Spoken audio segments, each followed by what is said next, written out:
kita ngebenci mereka, dia pasti nggak bakalan ngebenci kita gitu. Karena Sanhedrinnya belum ada. Gitu. Tapi kalau Sanhedrinnya udah ada, habis kita kayak di Gaza. Dirajam.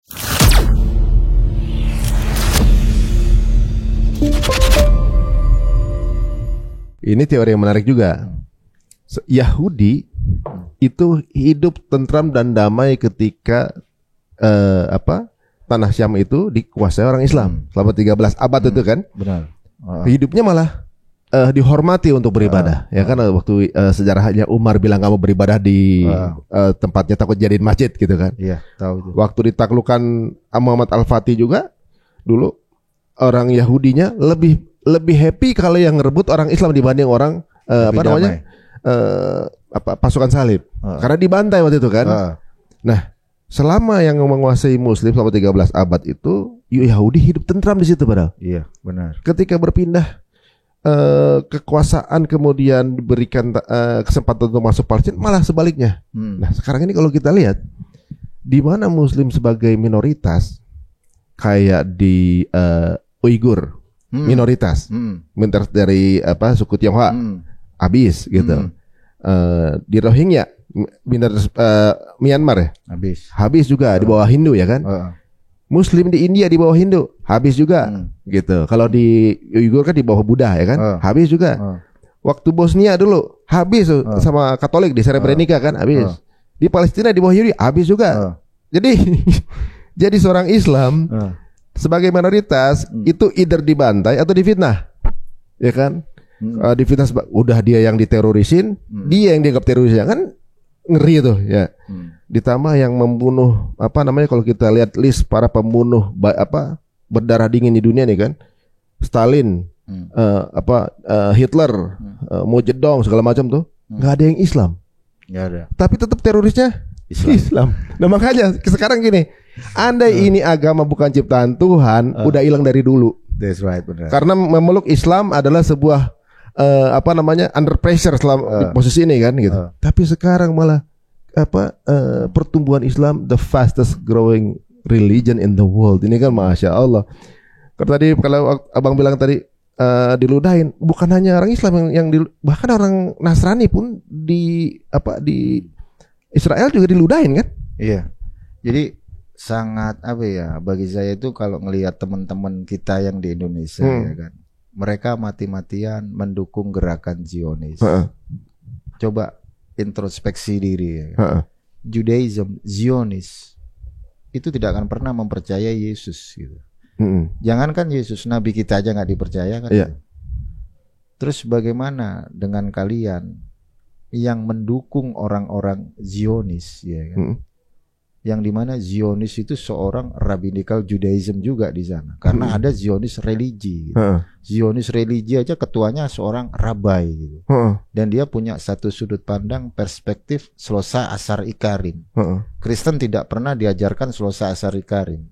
Jadi fundamental Zionis itu Judaism juga gitu. Dia mengangkat sebuah narasi religi dan juga mengangkat sebuah narasi politik gitu. Karena di dalam kitab mereka Torah, Nevi'im, Ketuvim itu juga berbicara tentang religi dan juga politik. Bagaimana caranya umat pilihan Tuhan, bangsa Israel kan selalu dikatakan umat sebagai mengakunya itu ya. Bagaimana caranya ini semua manusia satu bangsa, satu Tuhan, satu penyembahan yang sama, satu kerajaan yang sama. Makanya kalau bait suci ketiga itu berdiri, yang ada itu cuma dua, Bnei Noah dan Bnei Israel. Udah nggak ada lagi yang namanya agama lain. Islam, Kristen, Hindu, Buddha, orang mau nyembah tiang listrik, tiang telepon itu udah nggak ada. Segala sesuatu yang bertentangan dengan Bnei Noah dan Bnei Israel wajib hukumnya untuk dirajam. Makanya ada gerakan Abraham Accord itu kali. Itu kalau Abraham Accord itu yang di era Donald Trump. Enggak, karena sekarang kan semua agama Abrahamik itu dikumpulin, moderasi beragama. Mereka ngeluarin campaign moderasi beragama dari 2017-18 gitu kan.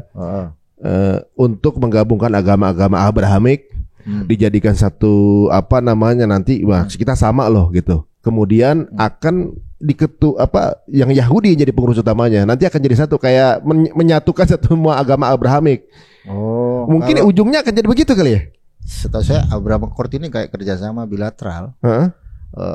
Yang kemarin di era Donald Trump itu bagaimana Uni Emirat Arab sudah membuka usaha dengan kerjasama dengan Jewish gitu.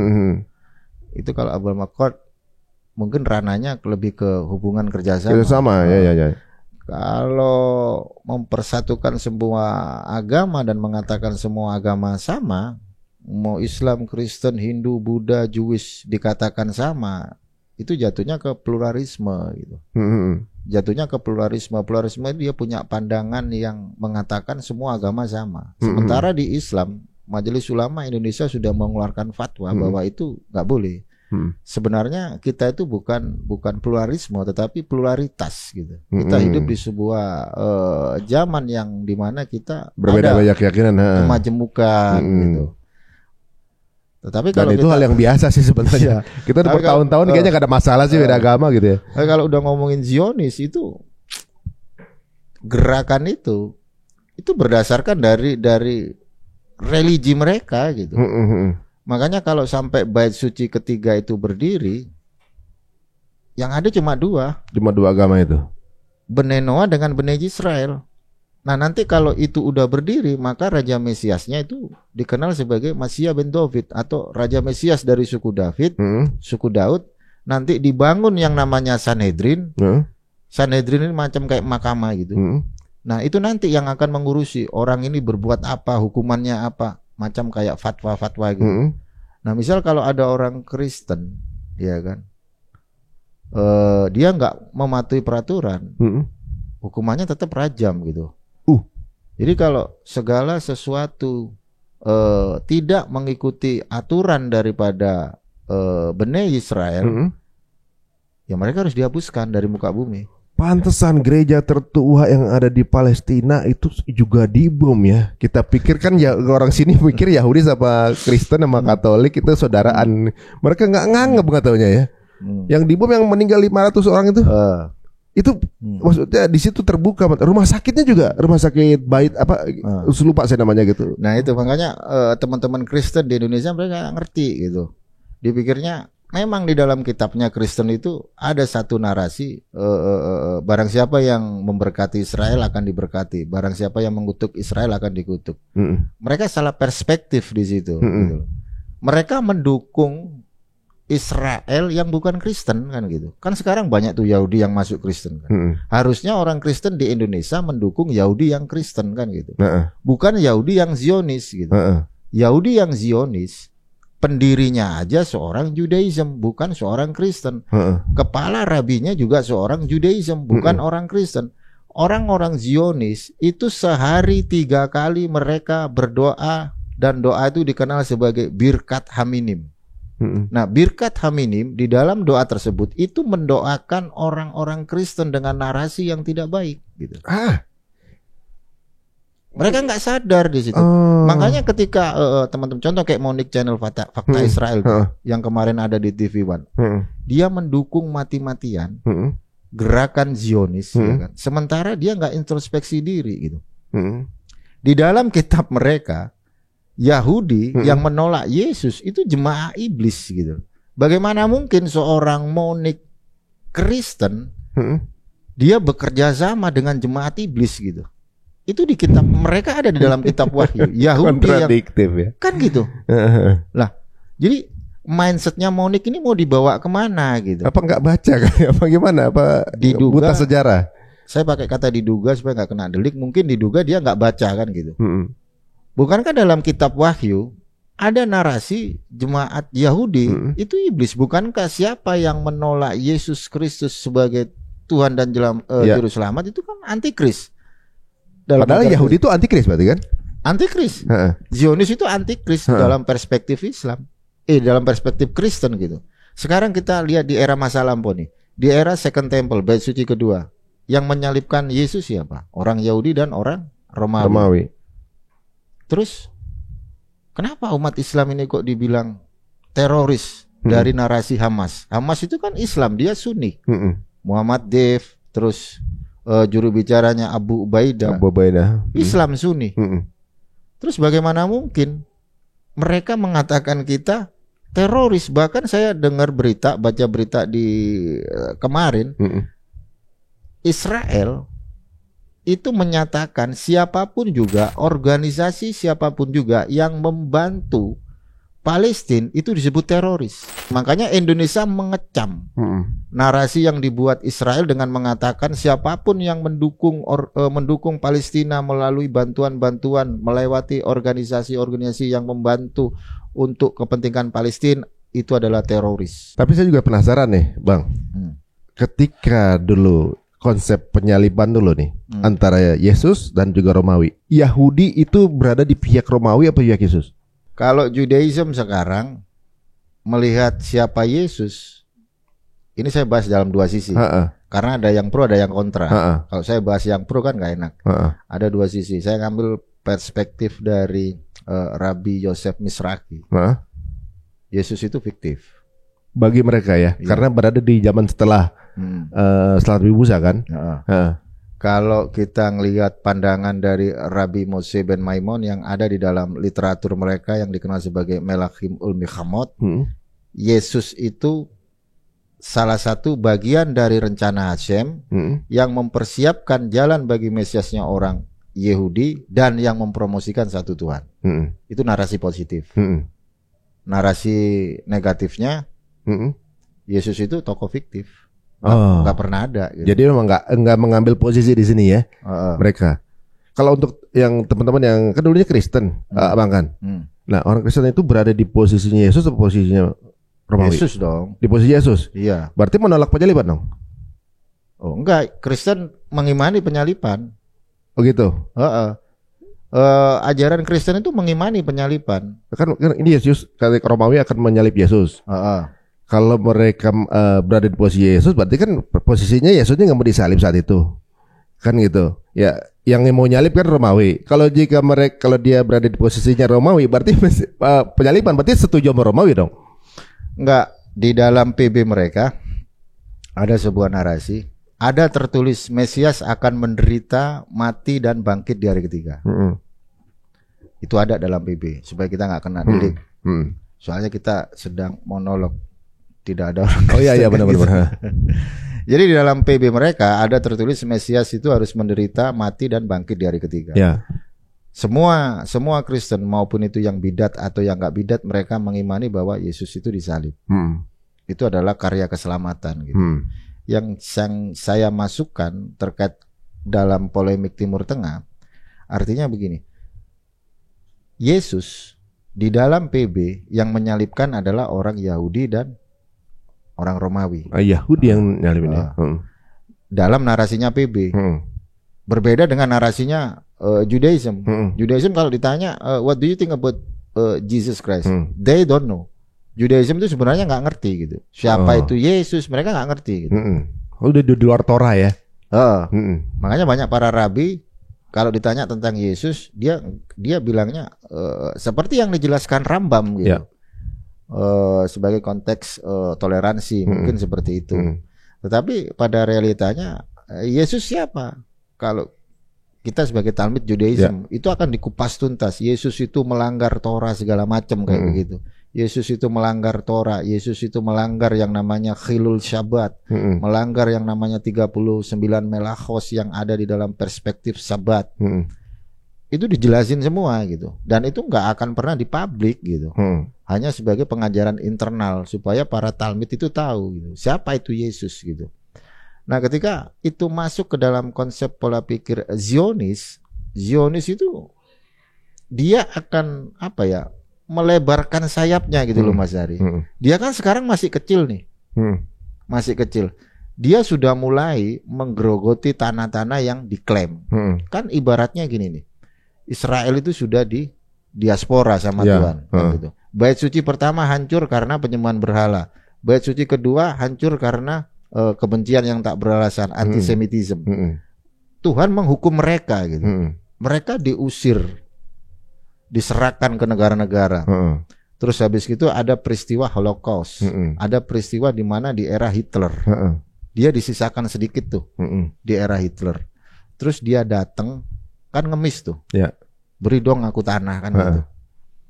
Nah, maka dikasihlah tanah itu sedikit, seperti itu. Kan balik akhirnya itu dengan kondisi yang compang-camping kan. Untung-untungan kita masih ngasih tanah, kita masih inget nih.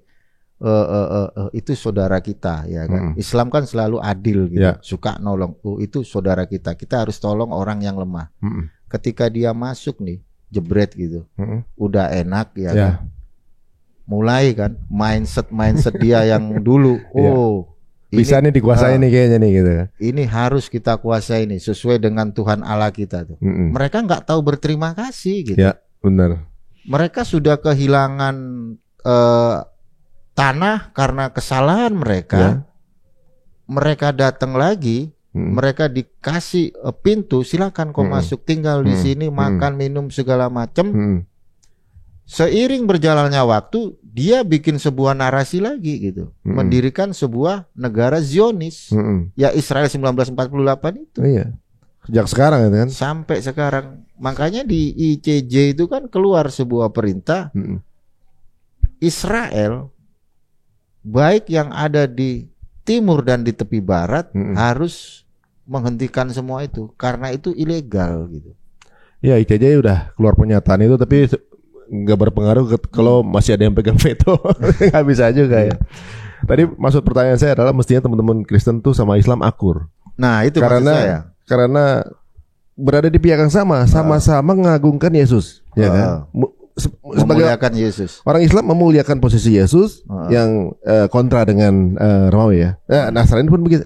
Kalau Yahudi kan menghujat, nggak percaya bahkan menghujat kan, bahkan meludahi kalau nggak salah tadi kan, meludahi. Jadi sebenarnya kalau dari sisi sejarahnya, semestinya teman-teman Nasrani dan Kristen itu satu sisi dengan Islam gitu.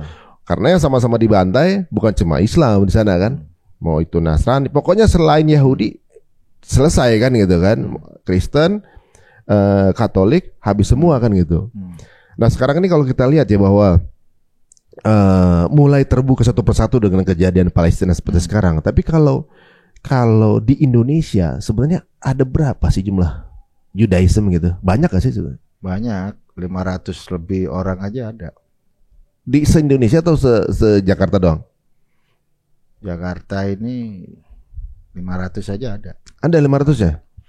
Nah, beribadatnya di mana? Sinagog kan nggak ada sini. Pertanyaan bagus. Kita kembali ke undang-undang. Kalau tanya ibadahnya di mana? Yahudi, Judaism, agamanya kan nggak sah Bang Hari. Tetapi nggak mereka termasuk dilindungi, kan gitu. Jadi ketika ditanya bagaimana komunitas mereka ini beribadah, mereka punya yang namanya shul. Shul ini bukan sinagog. Sinagog lebih gede, shul lebih dikit. Gitu. Kalau ibaratnya di Islam kayak musola gitu. Nah, di Bekasi itu ada shul. Bentuknya tapi kayak rumah. Iya kayak nggak ketahuan kalau nggak ketahuan sinagog gitu. Nggak. Jadi kayak gue datang ke tempat Mas Hari kebetulan. Contoh misal Mas Hari seorang Judaism tuh. Nah Mas Hari dibawa kayak itu kan, kayak warung, toko gitu. Nah di atas sendiri kayak gini, ini tempat ibadah. Gitu. Jadi berarti sama kayak musola kalau di luar negeri. Ya kalau misalnya kita kalau datang ke musola yang di luar negeri tuh bentuknya kayak rumah aja, ruko lantai 2 gitu kan, kayak gitu ya. Oh gitu. Jadi kalau misal Sabat gitu ya, yang di area situ kan mereka komunitas. Jadi Sabat gitu sebelum jam 6 mereka udah nyampe di situ. Kenapa? Karena kalau udah pas pergantian matahari itu nggak boleh nyalain mobil, lampu nggak boleh. Kayak nyepi gitu. Jadi mereka harus tiba di Sul itu sebelum tenggelamnya matahari. Gitu. Jadi seharian selama hari Sabtu itu nggak boleh ngapa-ngapain.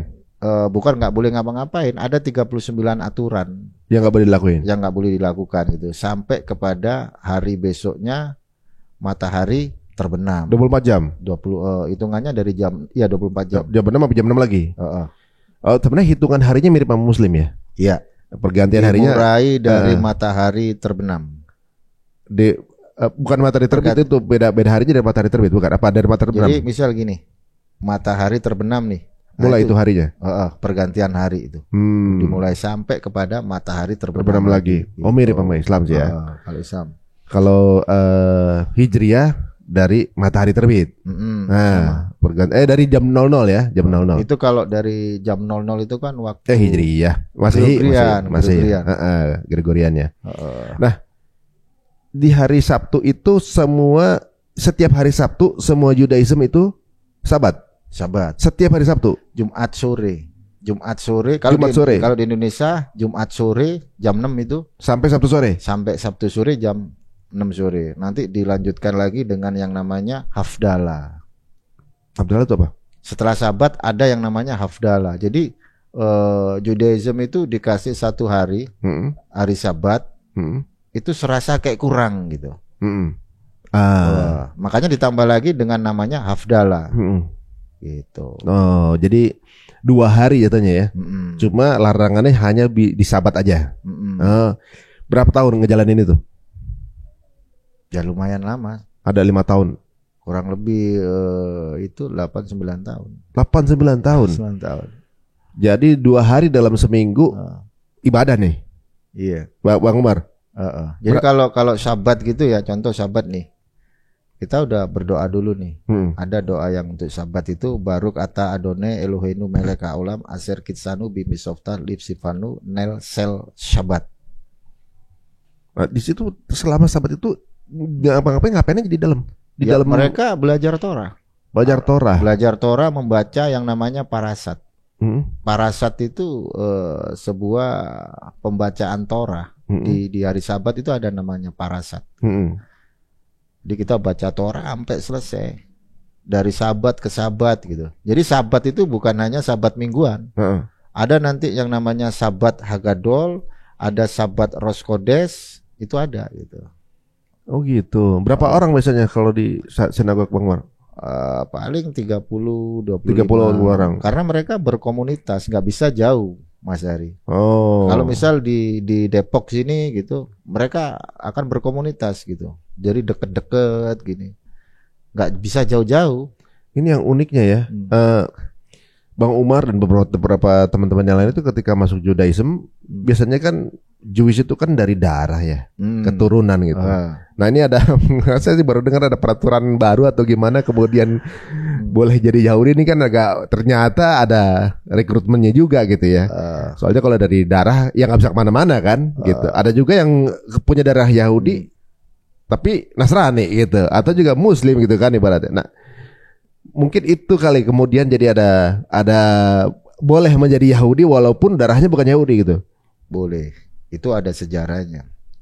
Banyak orang itu yang belum tahu Mas Heri. Ibaratnya gini, dulu kalau nggak ketemu nggak mungkin sayang kan gitu. Tak kenal maka kata saya. Kita taunya kan cuma di luar. Tapi begitu you udah terjun dan lu basah di situ, pasti lu tahu. Aku ambil satu perspektif kisah dari seorang perempuan yang dia punya nama Ruth. Ruth yang ada di dalam kitabnya orang Judaism. Ruth itu ditinggal suaminya. Nah, ketika Ruth ditinggal suaminya, Ruth udah nggak punya siapa-siapa nih. Ruth bilang kepada mertuanya, Ruth ini seorang Moab, bangsa Moab, bangsa yang sangat dibenci oleh Tuhannya Israel. Ruth seorang Moab. Dia Tuhan aja benci bangsa itu. Iya, Tuhannya Israel itu membenci bangsa Moab. Gitu. Kalau dia benci apa diciptain? Nah itu bisa nanya nanti. Lucu itu dia. Jadi ketika Ruth adalah seorang Moab, dia ditinggal suaminya dan dia sebatang kara. Terus dia bilang sama mertuanya, kemana lagi aku akan pergi? Terus Ruth ngomong, bangsamu adalah bangsaku, Allahmu adalah Allahku. Nah di situ Ruth melakukan satu bentuk convert. Dia konversi masuk ke Bani Israel dan akhirnya bisa menikah dengan Boas. Ruth menikah dengan Boas. Nah muncul nanti yang namanya raja-raja tuh dari raja-raja besar Israel. Ruth, Boas, Isai segala macam kayak gitu. Apakah seorang non-Jewish bisa menjadi Jewish? Bisa. Contoh misal seperti Ruth tadi, kalau dari kisah kitab suci mereka.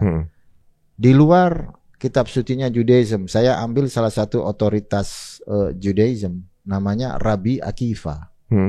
Rabbi Akiva itu seorang goyim. Tadinya? Tadinya dia bukan seorang bukan Jewish ya? Bukan Jewish. Dia nggak punya darah Jewish.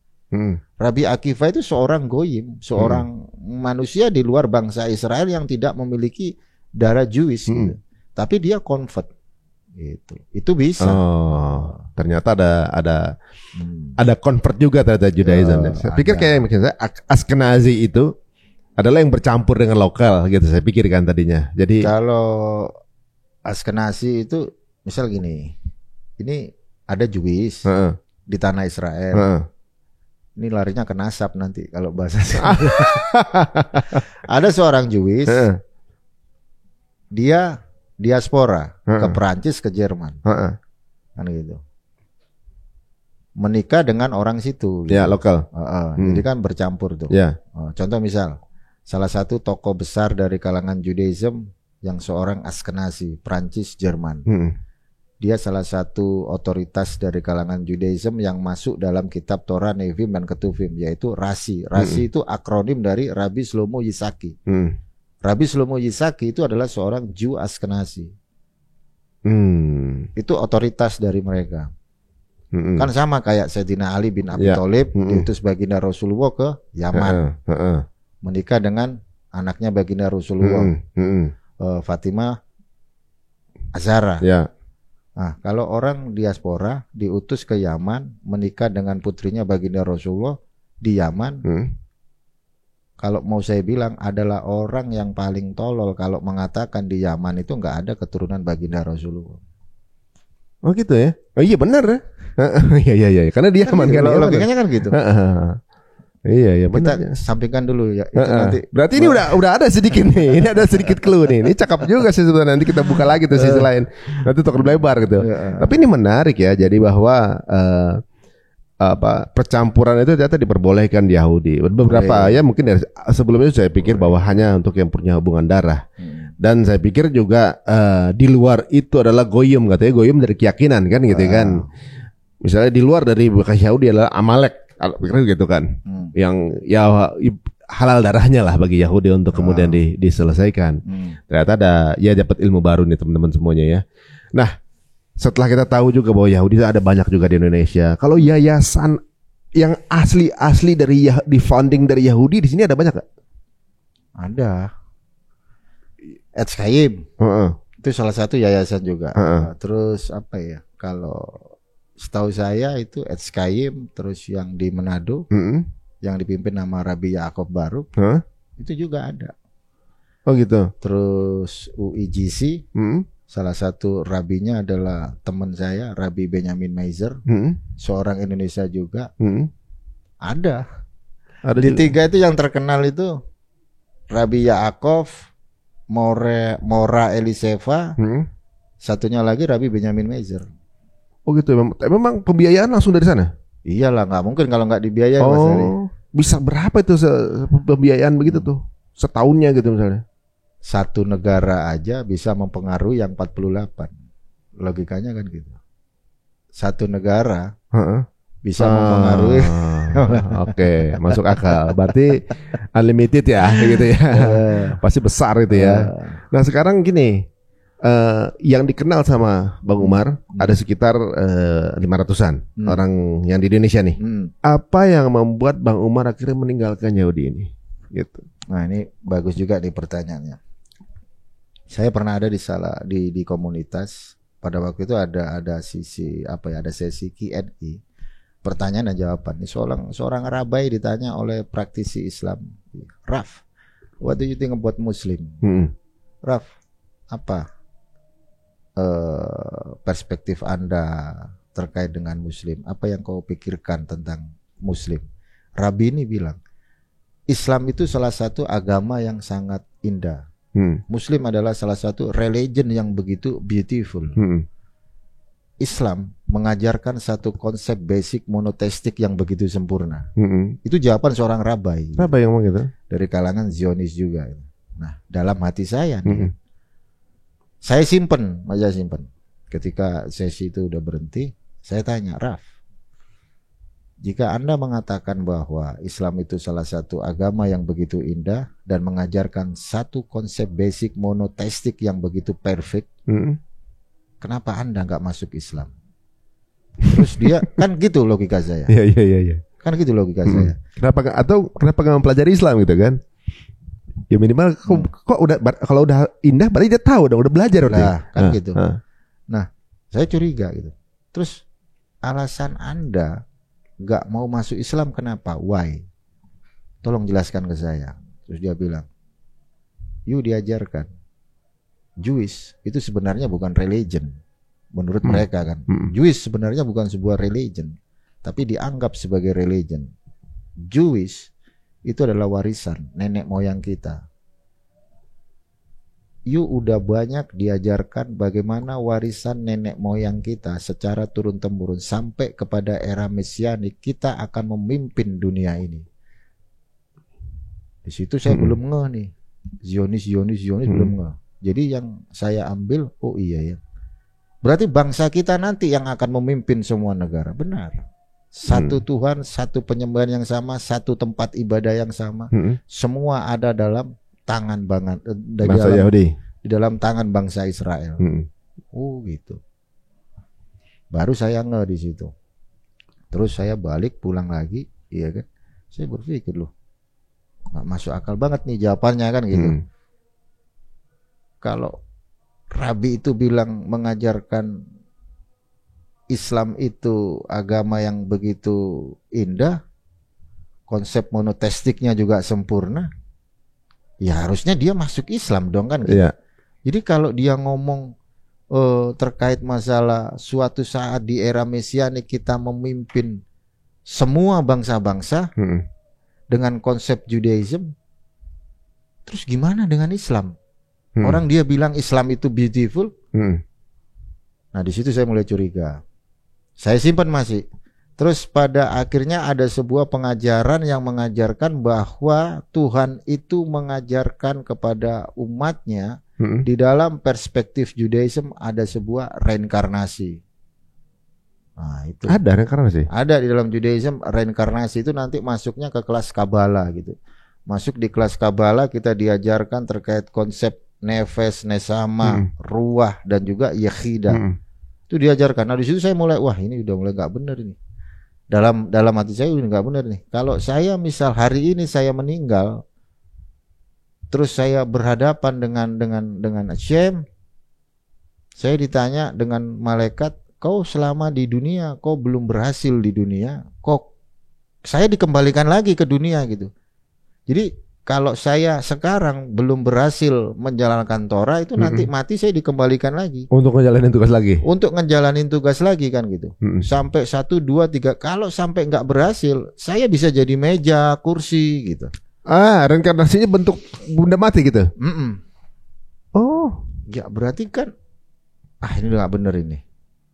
Reinkarnasi ada juga. Ada. Nah di situ saya mulai Islam kata Rabi itu bagus. Islam itu indah katanya. Islam itu monoteistiknya sempurna. Saya ambil itu Al-Qur'an kan ada terjemahan itu. Nah, ada terjemahan di situ saya cari itu konsep pengajaran basic daripada Quran gitu. Nah di Quran itu ada itu saya buka Al-Baqarah 79.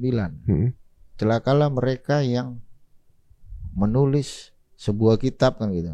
Dan itu diakui ini dari Allah. Mindset saya itu langsung bleng gitu. Judaism kitabnya ada 2, Torah Gerizim dan Torah versi Yerusalem, saling nyala-nyalain kan gitu. Apalagi di Kristen sudah seringkali dibahas kan sama Kodondi bagaimana perbedaan, nggak saya bahas di sini. Berarti bener dong ini Quran kan gitu. Sendirian dia nggak ada versi Quran lain kan? Apalagi narasinya seperti itu. Banyak orang yang mengklaim, ini kitab dari Allah kan gitu. Di sisi lain, ini kitab dari Allah gitu. Terus di Quran itu juga ada narasi Taurat, Zabur dan Injil. Masalahnya Taurat, Zabur dan Injil ini yang mana yang benar kan gitu. Karena di sisi lain Quran juga menjelaskan ada sebuah narasi pemalsuan kitab suci kan gitu. Dan ketika saya flashback di mana saya dulu pernah ada di Kristen, Judaism, akhirnya terbuka semua di Quran gitu, bahwa ada sebuah kitab yang memang dirubah gitu. Kalau kita ngomongin kitabnya Judaism, Torah ada versi Gerizim, ada versi Yerusalem, saling membenarkan diri. Kalau kita berangkat di dalam perspektif Kristen, kitab suci yang dikanon mulai dari Konsili Hippo, Kartago, Florence, Trente, dan Vatikan Pertama. Ortodok dia punya 80 sekian, Katolik dia punya 70 sekian, Reform atau Protestan dia punya 66. Nah, yang salah yang mana kan gitu. Menarik juga sampai ke situ penelitiannya ya. Masya Allah, benar sekali. Dan kan kurang dari 1400 tahun yang lalu nggak ada perubahan. Nggak ada perubahan. Jangan jauh-jauh, LAI aja nih. Ada terjemahan lama, terjemahan baru. Yang membedakan apa? Ada terjemahannya doang, misalnya bahasa Indonesia juga lama dan baru kan. Sunyoto, soenyoto, sama sonyoto. Ada versi clean cut. Itu yang berubah meaningnya atau terjemahannya? Kalau gua ngelihat dari perspektif Profesor Bruce Metzger dan juga Profesor Dr. Bart Ehrman, New Testament itu mengalami 400.000 varian. Allahu Akbar. Itu udah ada tesisnya itu. Bukan seperti Imaduddin lo ya. Kalau Imaduddin itu antitesis. Berbeda dengan Profesor Bruce Metzger dengan Profesor Bart Ehrman. Dia bikin tesis, tesisnya diuji pada sebuah fakultas yang mendatangkan para ahli. Beda sama Imaduddin. Imaduddin itu dia bikin tulisan, ngambil di Google, dikumpulin, ya kan, untuk menyerang narasi yang ada di dalam Robito Alawiyah, yang dimana Robito Alawiyah ini bahas nasab jadi. Nggak apa-apa kalau di Robito Alawiyah, nasab-nasab dari klan Ba'alawi itu sudah diakui dunia internasional. Gitu. Udah ada penelitian dari sebelumnya kan. Jadi ada pakar nasabnya, ada pakar yang menjelaskan itu semua di dalam metode kajian ilmu nasab kan gitu. Sementara Imaduddin dia ngambil dari Google, diambil secomot, terus itu dibilang tesis gitu. Nah, saya sebagai seorang yang suka belajar, saya ketemu dengan narasi tesis. Maka mindset saya yang saya keluarkan dari point of view saya, yang namanya tesis itu harus diuji pada sebuah forum yang benar-benar ilmiah dan akademis, dan itu akan dipertanggungjawabkan, akan dibuat sebagai sebuah pertanyaan dan jawaban yang dimana nanti di situ akan hadir ahlinya kan gitu. Sementara Imaduddin dia bikin kajian kemarin itu, kajian kebangsaan yang hadir untuk kalangan sendiri. Yang hadir itu kalangan sendiri. Dari kalangan mereka sendiri. Masturbasi dong berarti. Masturbasi. Iya. Dari dia untuk dia gitu. Jadi kalau tulisannya Imaduddin itu lebih cocoknya tulisan Imaduddin bawahnya itu ditulisi kalangan sendiri. Nah itu kalau dia nggak ngomong seperti itu bahaya kena delik. Kenapa? Karena Robito Alawiyah, lembaga ini sudah berdiri sebelum Indonesia merdeka, dan nasab Ba'alawi ini sudah diakui di dunia internasional.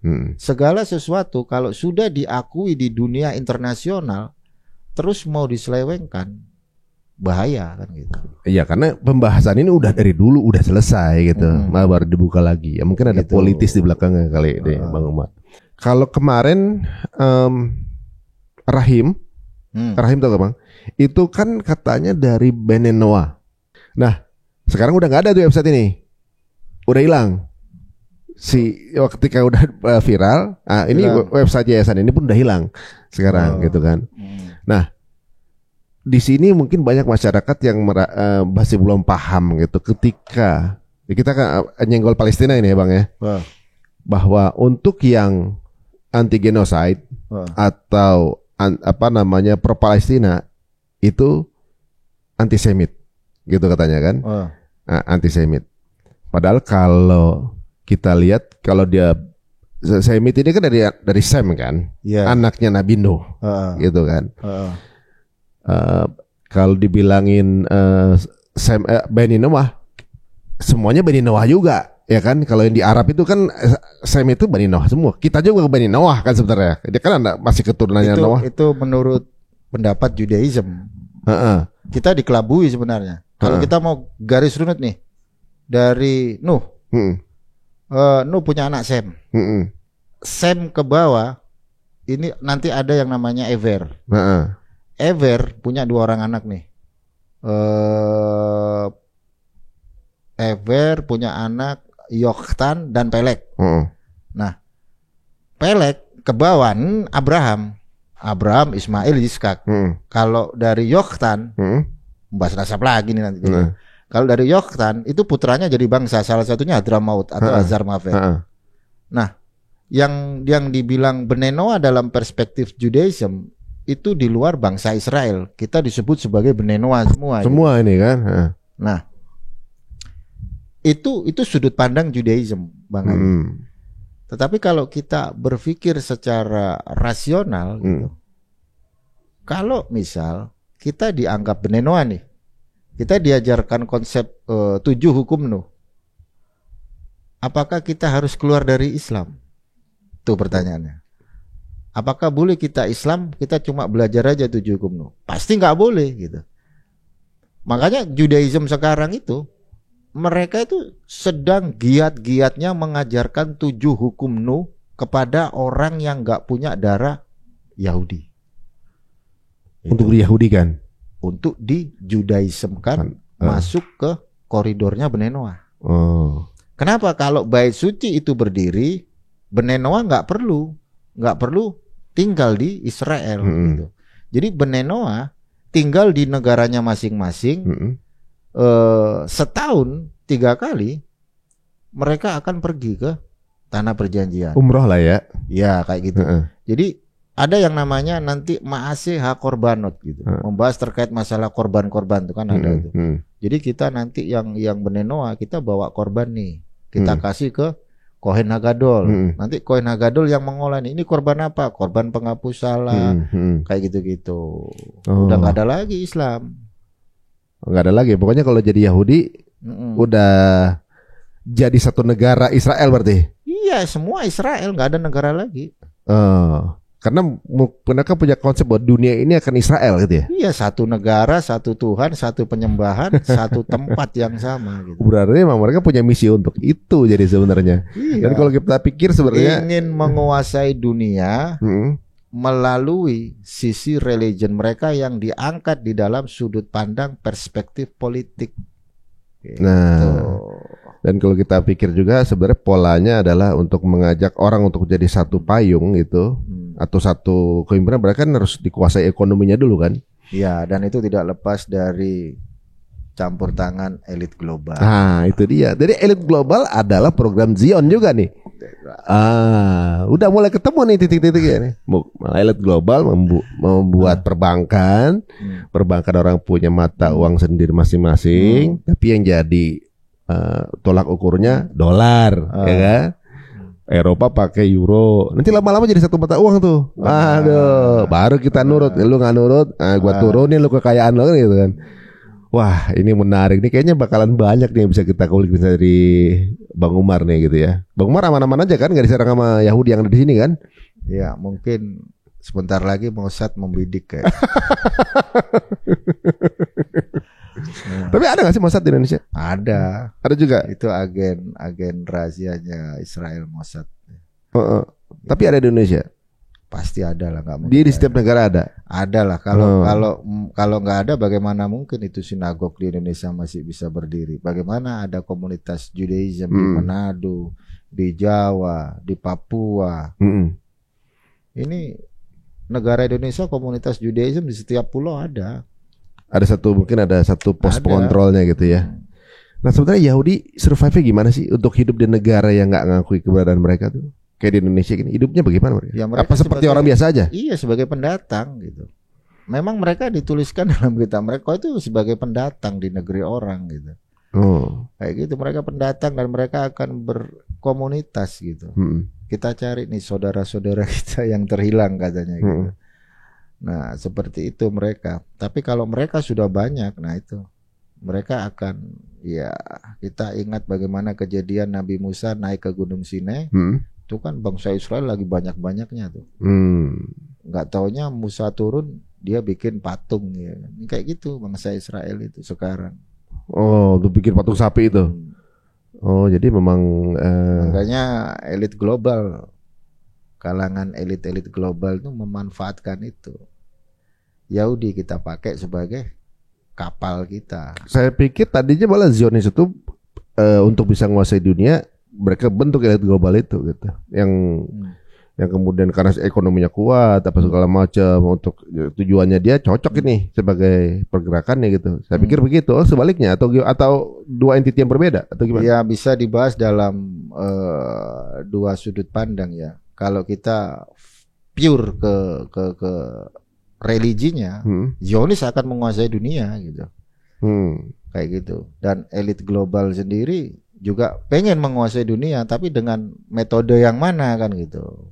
Satu tujuan dua niat ya mungkin. Nah gitu, sama-sama menguasai dunia, tapi yang satu niatnya untuk menguasai secara agama, ya satu menguasai secara politik gitu ya. Ya mirip dua niat sekarang mau ini Gaza kan dengan dua intention yang sebenarnya ya jadi double standar gitu kan.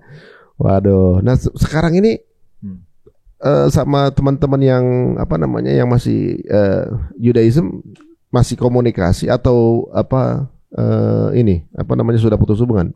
Masih komunikasi, bahkan kayak hari raya Idul Adha gitu mereka ngucapin salam. Yang di sini saling menghormati ya? Iya, mereka nggak bisa. Contoh misal kita ngebenci mereka, dia pasti nggak bakalan ngebenci kita gitu. Mereka akan kasih salam, ya kan? Gitu. Takiyahnya begitu ya. Mungkin masih minoritas kan gitu. Karena Sanhedrinnya belum ada gitu. Tapi kalau Sanhedrinnya udah ada, habis kita kayak di Gaza. Dirajam. Jadi memang itu adalah siasah gimana pada saat jadi minoritas ya. Mungkin ada satu kata kesimpulan terakhir buat teman-teman yang menyaksikan ini, entah dari sudut pandang yang berbeda atau juga mungkin yang sama. Oke, saya cuma titip pesan buat para Iwan Villa, para mualim dan juga para subscriber yang ada di cerita Bang Ari Untung. Saya meninggalkan sebuah pesan, sekalipun kiblat kita sebagai umat Islam itu sekarang ada di Mekah, tapi jangan lupa ada Masjidil Al-Aqsa yang ada di Palestina dan harus kita jaga dan juga harus kita perjuangkan. Mungkin kita yang ada di Indonesia kita nggak bisa berangkat ke sana untuk berjuang dengan rekan-rekan saudara kita di sana, tetapi setidaknya melalui acara podcast seperti di cerita Ari Untung kita bisa bersuara, kita bisa mendukung bagaimana perjuangan-perjuangan saudara kita di Gaza. Bagaimana mungkin kita ini bisa tersenyum, bagaimana mungkin kita bisa memperingati hari raya Idul Fitri, Idul Adha dengan sukacita, sementara saudara kita di Palestina tiap hari, tiap jam kadang mereka tahu sendiri daerah konflik. Kita berharap kita terus dukung Palestina, bagaimanapun juga kita harus mendukung, jangan sampai Masjidil Aqsa direbut oleh Zionis Israel. Mungkin pesan saya itu aja, Bang. Masya Allah, luar biasa ya. Benar juga, karena memang Rasulullah SAW walaupun sudah mengatakan kita pindah ke Masjidil Haram, ke Mekah, tetap beliau si Isra Mi'rajnya juga berangkatnya dari Aqsa. Jadi memang tanah yang dijanjikan juga untuk kaum muslimin gitu. Insyaallah mudah-mudahan kita akan dibangkitkan di tanah Syam. Jazakallah khairan waktunya Bang Umar, Masya Allah luar biasa. Banyak hal yang baru saya ketahui hari ini gitu ya. Banyak hal-hal yang mungkin membuka wawasan teman-teman semuanya. Dan jika dirasa ada yang ingin didiskusikan, monggo silakan tulis di kolom komen, atau mau nanya apa sama Bang Umar, monggo saja, mungkin bisa kita angkat di episode-episode selanjutnya. Sampai ketemu lagi. Jika dirasa bermanfaat, monggo silakan di-share link tayangan ini sebanyak-banyaknya. Sampai ketemu lagi. Assalamualaikum warahmatullahi wabarakatuh.